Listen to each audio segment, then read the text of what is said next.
Praise the lord. ప్రభు అయిన యేసు క్రీస్తు నామములో దైవ బిడ్డలందరికీ శుభాలు, వందనాలు తెలియజేస్తూ ఉన్నాము. ప్రియులారా, మీరందరూ బాగున్నారని నేను విశ్వసిస్తూ ఉన్నాను, రూఢిగా నమ్ముచున్నాను. ఎందుకనంటే మీ అందరి గురించి నా ప్రార్థనలో మిమ్మల్ని జ్ఞాపకం చేసుకుంటున్నాను. తప్పకుండా మీరు కూడా మా గురించి, మా ఒక పరిచర్య గురించి ప్రార్థన చేయవలసిందిగా ప్రభు పేరట సవినీపూర్వకంగా మిమ్మల్ని వేడుకుంటూ ఉన్నాను. May God bless you. ప్రియ దేవుని బిడ్డలారా, ఈ శ్రేష్టమైన సందర్భంలో కూడా పరిశుద్ధ గ్రంథంలో నుంచి ఒక చిన్న వాక్య పఠనాన్ని మనం ధ్యానం చేసుకుందాం. అపోస్తలుడైన పౌలు ఎఫెసీయులకు రాసినటువంటి పత్రిక 2వ అధ్యాయం 1వ వచనం నేను చదువుతున్నాను. చాలా జాగ్రత్తగా చెవి కలిగి వినవలసిందిగా ప్రభు పేట మనవి చేస్తూ ఉన్నాను. ప్రియులారా, దేవుని మాటలు వింటున్నప్పుడు మనము కానీ జాగ్రత్తగా వింటే ఆ మాటలు మన చెవిని పడి నిజముగా మన హృదయానికి అవి తగిలితే మన హృదయం నిజముగా వాటికి స్పందించి నీలో గొప్ప మార్పును కలుగు చేయడానికి ఈ యొక్క శక్తివంతమైనటువంటి మాటలు చాలా దోహదపడతాయి. కాబట్టి తప్పకుండా దేవుని మాటలు ఏమాత్రం పెడచెవిన పెట్టకుండా ప్రారంభం నుంచి ముగింపు వరకు దేవుని మాటలు మీరు జాగ్రత్తగా వినవలసిందిగా ప్రభు పేట మనవి చేస్తూ ఉన్నాను. ప్రియ దేవుని బిడ్డలారా, ఎఫెసీయులకు రాసినటువంటి పత్రిక 2వ అధ్యాయం 1 నుంచి, మీ అపరాధముల చేతను పాపముల చేతను మీరు చచ్చిన వారై ఉండగా ఆయన మిమ్మును క్రీస్తుతో కూడా బ్రతికించెను. మీ అపరాధముల చేతను, మీ యొక్క పాపముల చేతను మీరు చచ్చిన వారై ఉండగా ఆయన మిమ్మును క్రీస్తుతో కూడా బ్రతికించెను అని చెప్పి అపోస్తలుడైన పౌలు ఎఫెసీ ఈ యొక్క సంఘములో ఉన్నటువంటి పరిశుద్ధులకు అలాగే విశ్వాసులకు ఆయన రాస్తూ ఉన్నాడు. ఎవరికండి? పరిశుద్ధులకు అలాగే విశ్వాసులకు ఆయన రాస్తున్నాడు. మీరు ఒకప్పుడు అపరాధముల చేత అలాగే పాపముల చేత చచ్చిన వారై ఉన్నారు, అయితే ఆయన క్రీస్తుతో కూడా మిమ్మల్ని బ్రతికించెను అని చెప్పి ఒక హెచ్చరణతో కూడిన మాటలు ఈ యొక్క పౌలు గారు ఎఫెసీ సంఘానికి ఆయన రాస్తూ ఉన్నాడు. ప్రియ దేవుని బిడ్డలారా, ఈ మాటను చాలా జాగ్రత్తగా మనం పరీక్షిద్దాం. ఒకసారి ఒక చిన్న సన్నివేశం మీతో కూడా పంచుకొని ఈ మాటను ముందుకు తీసుకు వెళ్ళాలని నేను ఆశపడుతూ ఉన్నాను. ఒకసారి ఒక క్రైస్తవ ధనవంతుడు ఒక ఆయన ఉన్నాడంట. ఆ ఆయన కాలంలో తన ఇంటిలో పని చేయడానికి ఒక బానిసను కొనాలని చెప్పి ఈయన సంతకు వెళ్ళాడంట. ఆ కాలంలో ఎవరైనా ఇంటిలో పనులు చేయాలి అని అంటే పనివారిని మన ఇంటిలో పని మనుషులు ఉంటారు కదా, వారిని పనులు చేసుకోవడానికి డబ్బు ఇచ్చి కొని తీసుకురావాలి ఆ కాలంలో. అప్పుడు మనుషులు ఎవరికి వారు వచ్చి పని చేయరు. వీరేం చేయాలంటే డబ్బు కలిగిన వారు సంతకు వెళ్ళాలి, అంటే మార్కెట్కి వెళ్ళాలి. మార్కెట్కి వెళ్ళి అక్కడ ఈ యొక్క కొంతమందిని ఈ యొక్క బానిసలను అమ్మేవారు, పనులు చేసేవారిని, ఎట్టి శాఖలు చేసేవారిని లైన్లో నిలబెడతారు. ఈ అమ్మేటువంటి వ్యక్తులు ఏం చేస్తారంటే అక్కడ నిలబెట్టినప్పుడు ఆ సంత వీధిలో ఇప్పుడు ఈ యొక్క క్రైస్తవ వ్యక్తి అక్కడికి వెళ్ళాడంట. వెళ్ళి నాకు ఒక బానిస కావాలి, కాబట్టి ఇదిగో ఈ బానిసకు కావలసినటువంటి డబ్బు ఎంతైతే ఉందో అది చెల్లించి అతన్ని అక్కడి నుంచి తీసుకొని వెళ్ళాడంట. ఆ కాలంలో నిజముగానే ఎవరికైనా ఒక బానిస పని మనిషి కావాలి అంటే ఆ బానిసకు ఎంతైతే డబ్బు కావాలో అంత చెల్లించి ఆ యజమానుడికి, బానిసను అమ్ముతుడు చూసారా, అతనికి చెల్లించి ఆ బానిసను నాటి నుండి తీసుకువెళ్ళి ఎట్టి చాకరీలు చేపించుకోవచ్చు. అంటే డబ్బులు ఏ రోజైతే ఈ బానిస కడతారో, ఆ పనివాడి కడతారో, నాటి నుండి డబ్బులు కట్టినటువంటి వ్యక్తికి ఈ యొక్క పని మనిషి బానిస నిజముగా ఎట్టి చాకరీలు చేయాలి. వాళ్ళు ఏమి చెప్తే అది చేయాలి. ఇక ఆ మాటకు ఇక తిరుగు చెప్పకూడదు ఆ కాలంలో. అయితే ప్రియ దేవుని బిడ్డలారా, అలాంటి సమయంలో ఒక క్రైస్తవ ధనవంతుడు ఏం చేస్తారంటే సంతకు వెళ్ళి ఈ యొక్క బానిసను కొనుక్కొని ఇంటికి తీసుకువచ్చాడు. ఇంటికి తీసుకువచ్చి ఇప్పుడు ఈ యొక్క బానిసకు చెప్తూ ఉన్నాడు, ఇదిగో బానిస, పనివాడా, నేను ఎందుకు నిన్ను సంతలో నుంచి కొని తీసుకువచ్చానో తెలుసా? నా ఇంటిలో ఎట్టి చాకరీలు చేయడానికి కాదు. ఇదిగో నీకు ఎంతైతే డబ్బు నేను చెల్లించానో ఆ పత్రం నా దగ్గర ఉంది. అతని దగ్గర నుంచి నేను విడిపించింది నా ఇంటిలో ఎట్టి చాకరీలు చేయించడానికి కాదు. ఎందుకో తెలుసా? నీకు ఒక విడుదల దయచేయడానికి నేను ఈ యొక్క డబ్బును చెల్లించాను, కాబట్టి ఇదిగో పత్రాలు, ఇక మీద నువ్వు బానిసగా ఉండడానికి వీల్లేదు, నీ స్వతహాగా నీవు ఎక్కడైనా తిరగొచ్చు, ఏ పనైనా చేసుకోవచ్చు, ఏమైనా చేయొచ్చు అని చెప్పి నువ్వు ఇదిగో ఈ ప్రదేశం నుంచి వెళ్ళు, నేను ఎట్టి చాకిరీలు చేయడానికి నిన్ను డబ్బు కట్టి తీసుకురాలేదు, కాబట్టి ఇది మొదలుకొని నువ్వు బానిసం కాదు, నీకు ఫ్రీడమ్ ఇవ్వడానికే నేను నిన్ను కొన్నాను అని చెప్పి ఆయన చేతిలో ఆ పత్రాలు పెట్టాడంట. ఈ బానిస చేతిలో. ఈ బానిస నిజముగా ఈ క్రైస్తవుడు చెప్పేది నిజమేనా, వాస్తవమేనా, ఒకవేళ నన్ను చెక్ చేయడానికి చెప్తున్నాడా అని చెప్పి అయ్యగారు, లేదండి నాకు అలా పోవడం ఇష్టం లేదు, నీ దగ్గరే ఉంటాను, నేను పనిచేస్తాను అని చెప్పి చెప్తూ ఉంటే క్రైస్తవుడు అంటున్నాడు, లేదు లేదు, నేను నిజముగా నీకు విడుదల ఇచ్చింది ఎందుకో తెలుసా, డబ్బు పెట్టి కొని తెచ్చింది ఎందుకో తెలుసా, నిజముగా నీకు విడుదల దయచేయడానికి, కాబట్టి నువ్వు వెళ్ళు అని అన్నాడంట. అంటే వెంటనే ఈ బానిస తన యొక్క హృదయంలో ఎంతగా వేదన ఉందో ఆ వేదనంతా ఒక్కసారిగా వెళ్ళబుచ్చుకొని వెంటనే ఏడుస్తూ ఉన్నాడంట. అన్ని రోజులుగా ఈ వ్యక్తి బానిసగా సంతలో ఉండేవాడు. ఒక్కసారిగా తీసుకువచ్చి నీ ఇష్టానుసారంగా నువ్వు ఎక్కడికైనా వెళ్ళొచ్చు, ఏమైనా తినొచ్చు అని చెప్పిన వెంటనే, నీకు విడుదల వచ్చిందని చెప్పిన వెంటనే ఎక్కడ లేని సంతోషం ఈ బానిసకు. అలా హృదయంలో ఉన్నటువంటి బాధంతా వెళ్ళబుచ్చుతూ ఏడుస్తూ ఉన్నాడు. ఏడుస్తూ ఒక్కసారిగా యజమానితో చెప్తున్నా, అయ్యా ఒకవేళ కానీ నీవు నాకు విడుదల దయచేయాలి అని అంటే, ఆ విడుదల నేను ఎక్కడికో వెళ్ళి అది నేను పొందుకునేది కాదయ్యా, నేను నీ దగ్గరే ఉండి నేను సేవ చేసుకుంటానయ్యా, అది చాలయ్యా, నీవు విడుదల దయచేసావు అన్న అర్థానికి నీ దగ్గర ఉండనిస్తే చాలయ్యా, నాకు అది చాలయ్యా, నువ్వు ఇది చేసిన దానికి నీ దగ్గరే పడి ఉంటానయ్యా, నా జీవితాంతము నీకు సేవ చేసుకుంటూ ఉండిపోతానయ్యా, అదేనయ్యా నాకు సంతోషం, నువ్వు ఎక్కడికో బయటికి పంపించబాకయ్యా అని చెప్పి ఈ బానిస ఆ క్రైస్తవ వ్యక్తికి చెప్పాడంట.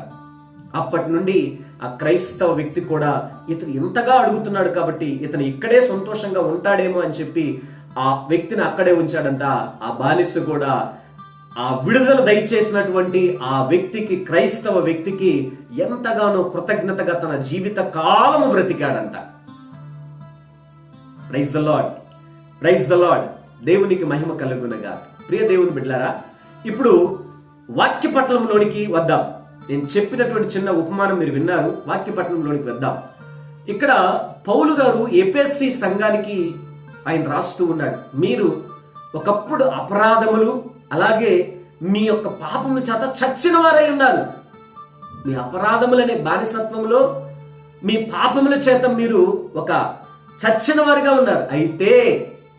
అయితే క్రీస్తుతో కూడా మీరు బ్రతికించబడ్డారు ఇప్పుడైతే అని చెప్పి ఈ యొక్క సంఘంలో ఉన్నటువంటి పరిశుద్ధులకు అలాగే విశ్వాసులకు రాస్తున్నాడు. దేవుని మాటలు వింటున్నటువంటి my dear brother and sister, నా ప్రియ దైవ జనాంగమా, నీవు ఒకప్పుడు నీ స్థితి ఎలా ఉన్నదో ఒక్కసారి ఆలోచన చేయి. ఒకప్పుడు నీవు కూడా అపరాధముల చేత, నీవు కూడా పాపముల చేత చచ్చిన దానిగా లేవా? శాపముతో పాపముతో కొట్టబడుతూ ఉండలేదా? ఒకప్పుడు ఉన్నావు. అయితే నీకు విడుదల దయచేయడానికి దివిని వీడి నా ప్రభు ఈ భూలోకానికి వచ్చి నీకు విడుదల దయచేశాడు. ఈనాడు పరిశుద్ధునిగా, పరిశుద్ధురాలుగా బ్రతకడానికి దేవుడు కృప చూపించాడు. ఆమేన్, ప్రైజ్ ద లార్డ్. ఒకప్పుడు చచ్చిన వారుగా ఉన్నాము మన బ్రతుకులు. ఆమేన్. ఒకప్పుడు మన పరిస్థితి ఏందండి?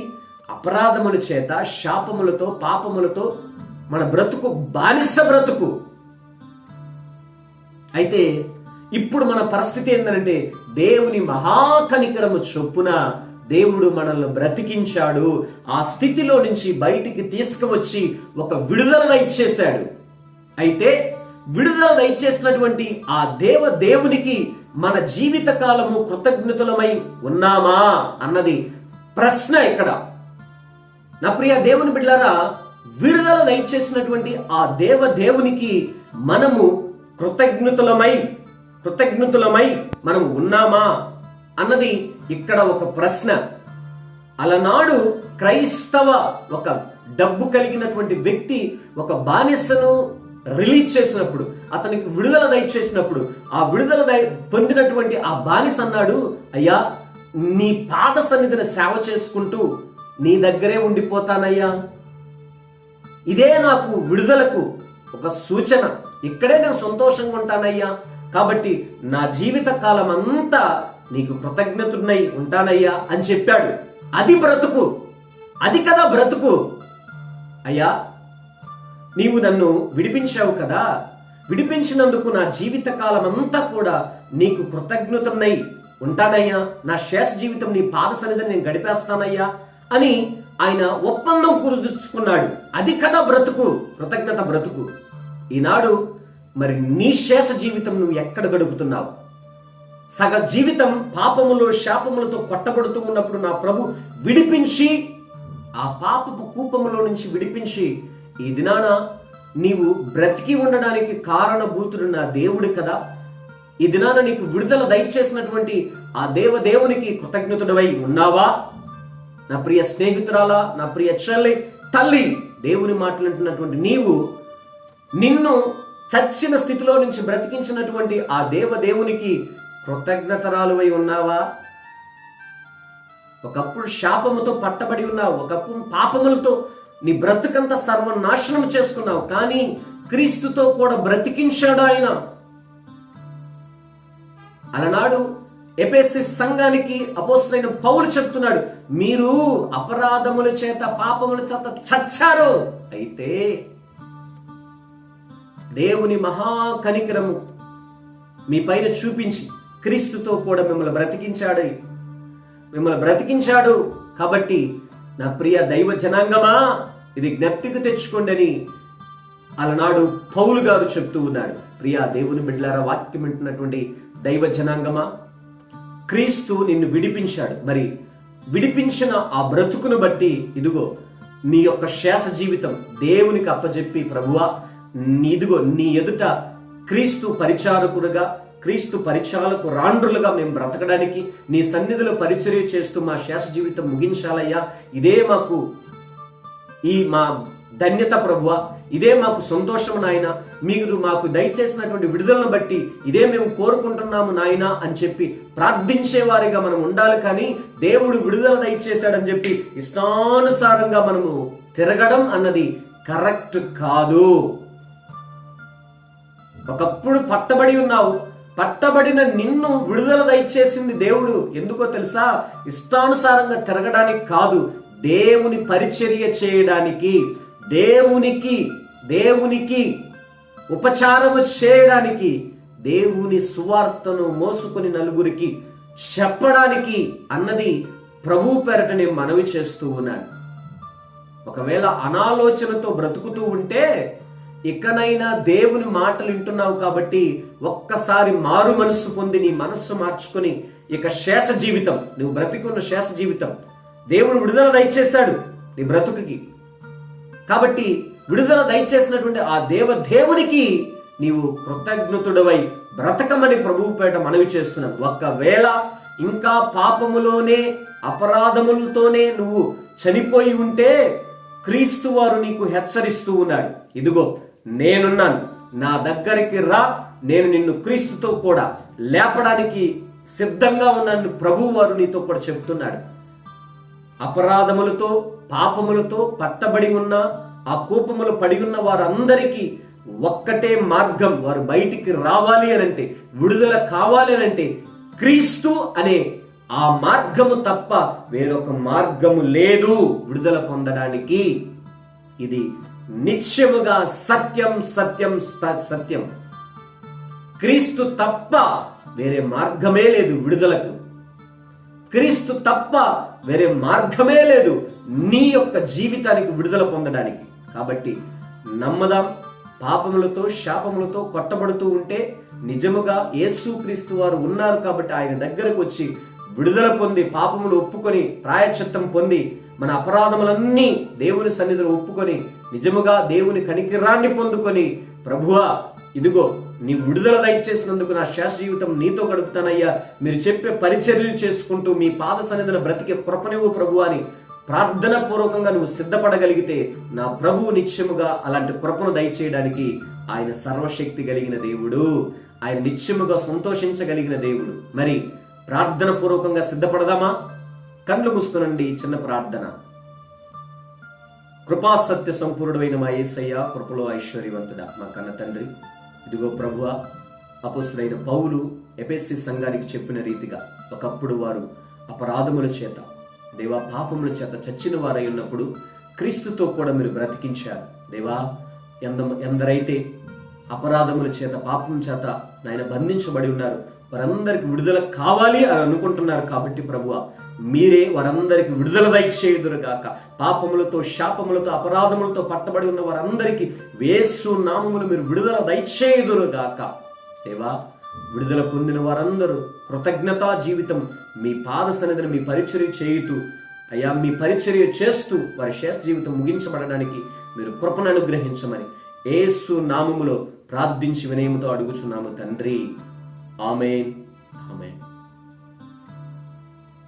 Praise the Lord. God bless you everyone. God bless you.